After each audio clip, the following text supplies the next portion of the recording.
A friend of mine recently reached out to me and mentioned that he is going through a breakup right now.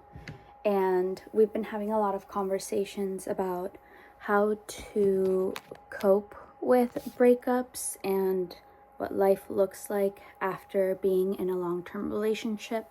He was in this relationship for almost 2.5 years. By the way, we're getting ready for bed as well, so I'm putting on this leave-in conditioner. I have no opinions about it.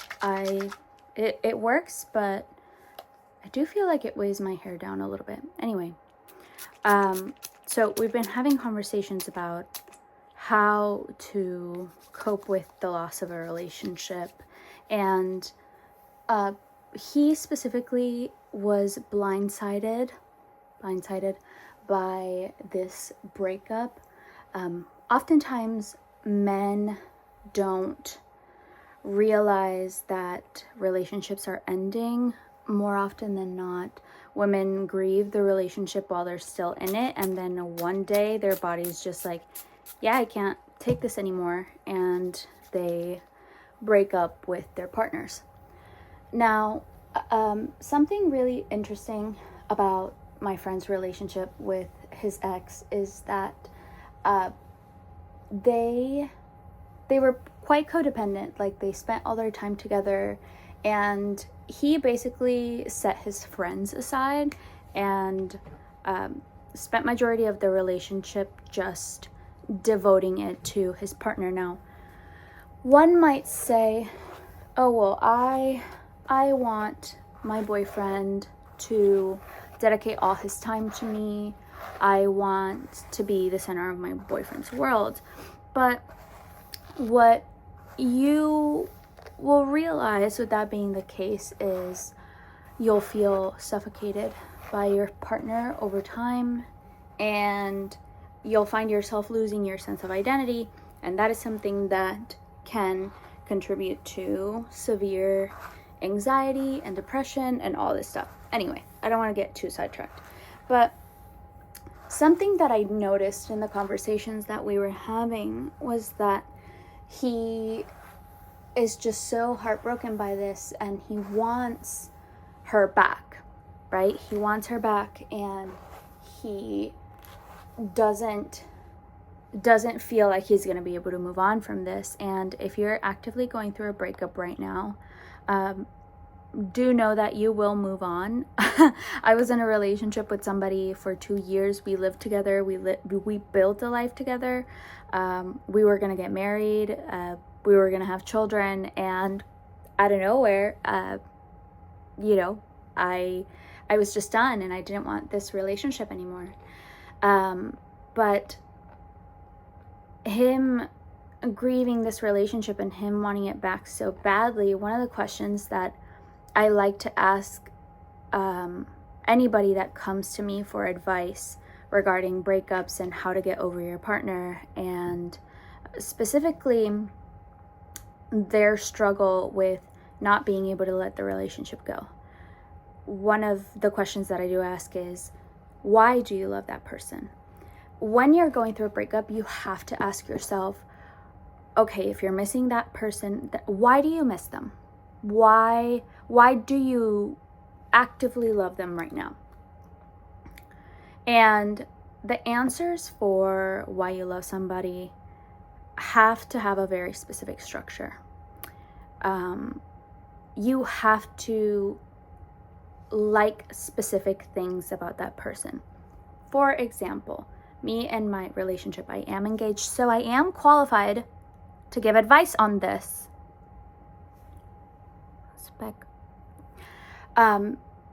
If you ask me, what do you love about your partner? I love that he is passionate about his craft. I love that he is artistic. I love that he is into photography and different styles of it, and he can be so creative when editing the photos and finding the perfect angles. I love his music taste and how diversified it is, and how much I've learned about music and its history through him. I like that he enjoys making the bed in the morning. I like that he is so kind to people. It doesn't matter who you are, he's incredibly kind, and he is so compassionate to what people are going through. He sees the good in people, and I mean, he's realistic, but also grounds himself with positivity and always finds the silver lining in things. You see how I described tangible things about the person? A lot of times, when you ask somebody why do they love their partner, they'll give you the classic answer of like, oh, I just like how she makes me feel. I like how we laugh together. I just feel so complete when I'm with this person. And those are good things to feel, but you're describing a lot of emotional aspects of the person, which turns into how that person is serving you emotionally, really, rather than you actually liking that person. And it's a slippery slope. And when you break up with someone, you really have to ask yourself that and be truthful with yourself about that. Because a lot of the things that you might be describing are just basic intimacy items. Spending quality time with a partner is something you can do with all the fish in the sea. Laughing with your partners is something you can do with all the fish in the sea. Having sex, hugs, kisses. You might be just missing that. You probably don't even miss the person. You probably don't even love them anymore or like them. You just want intimacy. You want to be in a relationship, and that's great and all, but this failure to see that you don't actually like that person and that you think that you love this person and miss them keeps people coming back to each other when they really shouldn't. When you break up for the first time, in my unprofessional opinion, but very correct one, because all my opinions I'm correct and I'm 100% perfect, once you break up, it's done. That's it. If you ever are to get back together with that person, you have to be completely different people to be able to reunite and rekindle a brand new relationship. If you're going through a breakup, I think this is a perfect time for you to look at yourself in the mirror and ask yourself, what am I deserving of? What, I have a mirror in front of me, so that's why I'm looking over here. What am I deserving of? What does my ideal partner look like?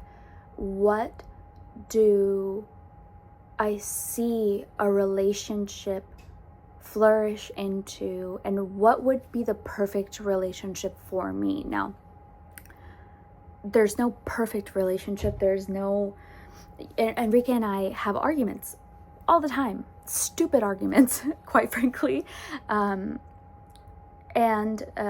we have our differences, and I think we almost love each other more because of that. We love each other because we can also learn so much from each other, since we're polar opposites in a lot of aspects.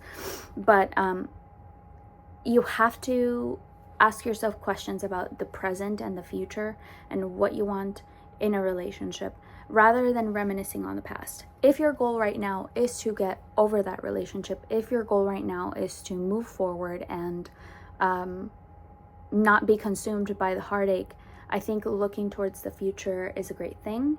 And looking introspectively and being able to identify what are the things that you truly need and what are the things that you were not provided for in your previous relationship, that'll make you get over the relationship like this. Especially if you're a man, and I'm speaking in terms of heterosexual relationships. Queer relationships, it's a little bit different because there's a level of camaraderie, and I think queer relationships are often founded on, it's very polar opposite. It's either friendship or lust. And so the way you get over queer breakups is a lot different than a heterosexual breakup. But in heterosexual breakups, oftentimes the man is blindsided, or it takes him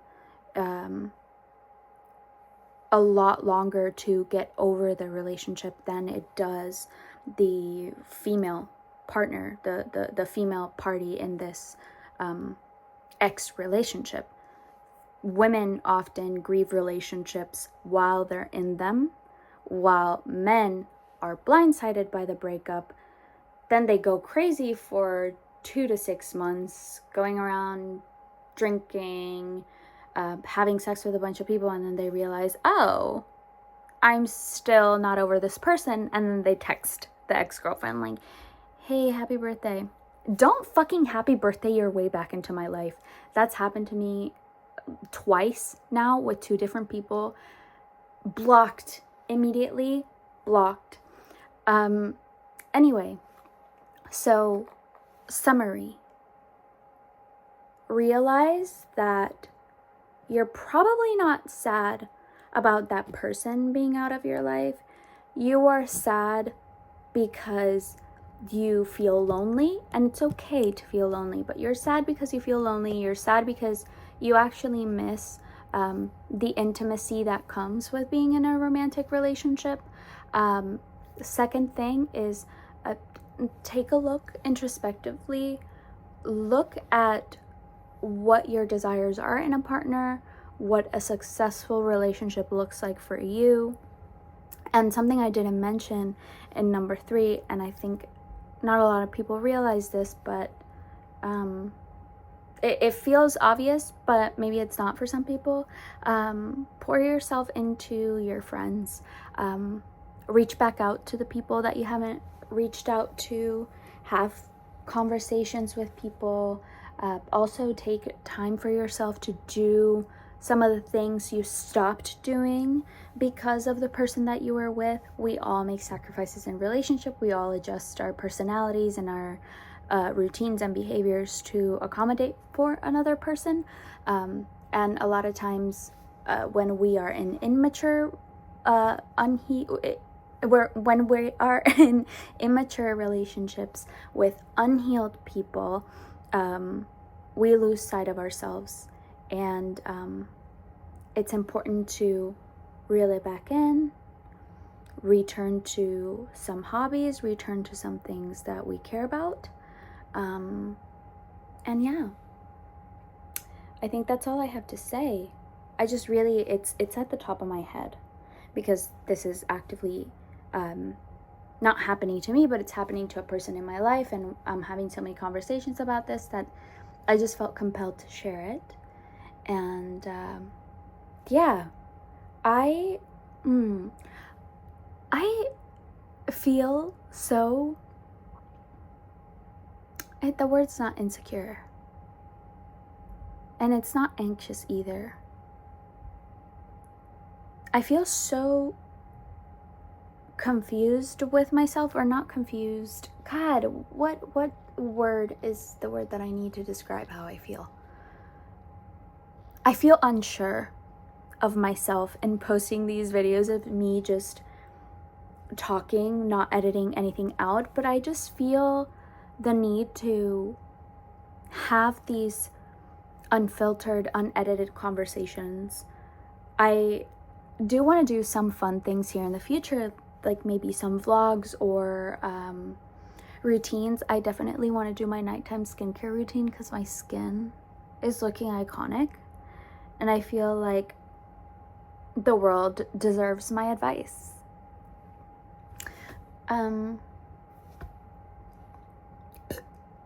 Excuse me, apologies. I don't think I have anything else to say, but do let me know if there's something that you want me to talk about.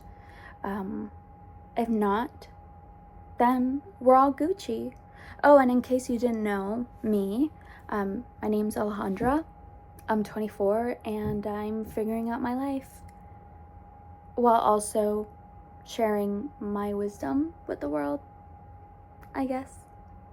Okay. I appreciate you. Thank you for being here. The light in me sees the light within you. And have a good week.